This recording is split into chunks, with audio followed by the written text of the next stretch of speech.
Hey, what's good everybody? It's Lance again, and today I'm coming at you with another movie review. Today I'm gonna review the new Tyler Perry film, Acrimony, starring Taraji P. Henson and Lyrique Bent. Here's the trailer. Maybe the deceit isn't what you think. Would you allow room for that possibility?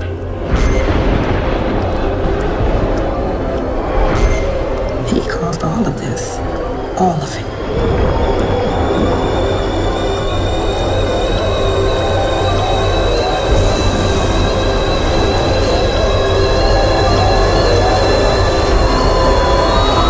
Now, I don't know if you guys are familiar with my thoughts on Tyler Perry's filmography. I haven't really been that big of a fan at all, but I was skeptical in going into this film because of that reason. I never really appreciated his films. Maybe like one or two when I was growing up. Like the last film before this that I saw in a theater was like For Color Girls, and I really hated, almost like really disliked that film. I didn't see Temptation, thank God, because I heard it was like really bad. Saw a little bit of one of the Boo Madea Halloweens, and that seemed like it was filmed on like a camcorder and some shots were out of focus, and I wasn't really into it. This film has a slightly better production value.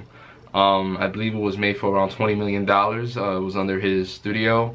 He still has to deal with Lionsgate, so he's able to produce all these films and not be able to like worry about distribution. So this was a film that I was kind of skeptical on going into because of those reasons. And like Taraji, as much as I love her, I was confused to why she would want to work with Tyler again. When she did I Can Do Bad All By Myself, which wasn't a bad film. I remember watching that. Like, it was okay, I guess you can say. I guess, obviously, actors gotta eat, actors gotta make money as well. But I was confused to why she would, do it. But she did, and yeah. This film is about a woman played by Taraji P. Henson who is faithful throughout the years with her husband played by Lyrique Bent. And basically throughout the years he's kind of like a deadbeat. Family doesn't even like him because they know that he's a deadbeat. He kind of like started off the relationship rocky, did something that he wasn't supposed to, but she still goes on to marry this man. And yeah, he's like a deadbeat. He's not he's not working, he doesn't have a job, but he has like this idea for like this battery that could charge homes, charge cars, and just charge a lot of things. And he's relying on this one specific industry called Prescott Industries to finance and hopefully work with him so that he can possibly make this battery dream of his a reality. So she sticks by him through all this time without him getting a job, without him actually getting off his ass and just doing stuff. He just kind of like just stays at home while she goes out, works 2 jobs, does this and that. She spends thousands on this man, thousands. She has like a family inheritance. Her mother left her both the house that they had lived in with their sisters, as well as like over $300,000 in like inheritance. Something happens along the way in which it's kind of rocky. There's a little twist, and Taraji P. Henson's character just wants to kind of get revenge on this man. Let me tell you something. Like, this is not like an unwatchable film. Like, I could sit here and say that this movie is like batshit terrible, but it's not, because a batshit terrible film, in my opinion, is a film that you cannot find any enjoyment in. Like, this film, I found a little bit of enjoyment in because of the fact that obviously it was kind of funny. I mean, I know it's meant to be a drama. It's meant to be kind of like this melodrama, like psychotic Fatal Attraction type of deal, but it's also the dialogue is kind of ludicrous at sometimes. And Taraji P. Henson says a lot of voiceover in the film, which is just hilarious. She's just like putting all of her effort into being like this badass kind of sassy black woman, and there's a lot of cursing, there's a lot of vulgar talk, and it's just hilarious when it comes out of her mouth because she's just very, like, I guess you can say she's a great actress. So even if she can make the worst script sound funny or enjoyable, and that's what she does throughout the majority of this film. There's times in which the writing was just a little bit too over the top, or way over the top, to the point where it's just like, what is this? Like, what are you saying? And then there's points in the film where I just started laughing. I laughed throughout the entire film. Yeah, I just kind of didn't really, find it to be that serious. I felt it's almost to kind of be like almost like a parody, if that makes any sense, which I'm not sure if that was the intention of this film. A lot of the characters here, very unlikable. Her sisters throughout the movie, just unlikable as hell. Tyler Perry filmed this in 8 days.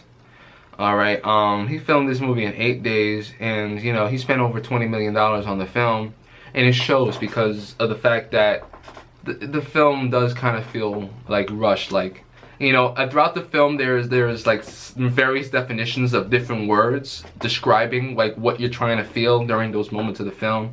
Like acrimony was one of them. I forgot the other ones because, to be honest, it was kind of forgettable. But you know, it's funny because when these words come up, it's like like damn, like that's what Taraji is kind of feeling right now, and it's just hilarious. The ending, you know, it ends all with something that happens, and I felt like the editing was kind of poor there. It wasn't shot as well as it could have, and you know, and yeah. Not to mention, there's a lot of green screen in this movie for shots that you don't even need green screen, so that's how you know they filmed it all in one of Tyler Perry's studios. Green screen that's so unbelievable, and kind of like this is like one shot where the like Taraji B. Henson's younger self and Reed Bent's younger self is kind of just like walking towards the camera, and you're like it's kind of like not centered, and it's kind of like not even like using the rule of thirds rule. It's just kind of like uneven because the camera operator is just trying to like go with them, and as you see, like the background is just like,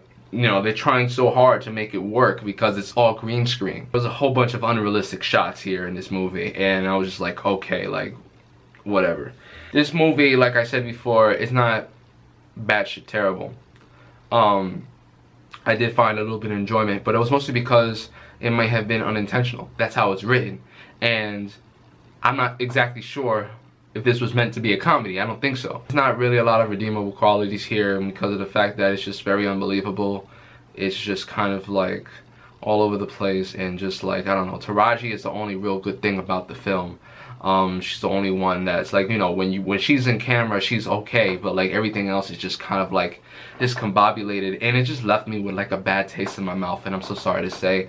I don't believe I can give this film higher than like a 4.5 out of 10 because you know, and I really do not care what anybody says. Listen, he has an audience, he has a demographic that really like his films, really think that his films are great, and I respect that. You know what I mean? Like, putting this film out on Easter weekend was brilliant marketing for him, because now, you know, the churchgoers and the people of the South will go watch this film, and you know, they can watch it because it's that accessible. But at the end of the day, like, I just didn't really like the film from like a film standpoint. I thought that, you know, other than the parts where I was laughing, like, I just felt that this film was just very unbelievable, and I just didn't really resonate with it. But you know, it's whatever. I mean, like, listen, I understand, whatever. It made about 17 million at the box office. His films don't go international, so it's all domestic.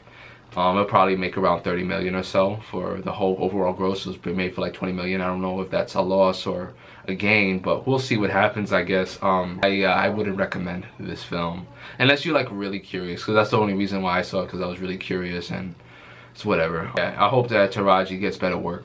I really hope that, you know, her agent works to get something like Hidden Figures again, something better. I don't know, get something that could possibly like put her in awards contention, or even like just put it from here to here, because I'm not really sure. But yeah, that's just my opinion, and you guys don't have to agree with it. But anyway, that's it for today's review. I will talk to you guys later. Hopefully, I think I'll come back with you with my Atlanta episode 6 review that I'll do next Thursday. And yeah, you guys have a great one, and I'll talk to you guys later. Peace.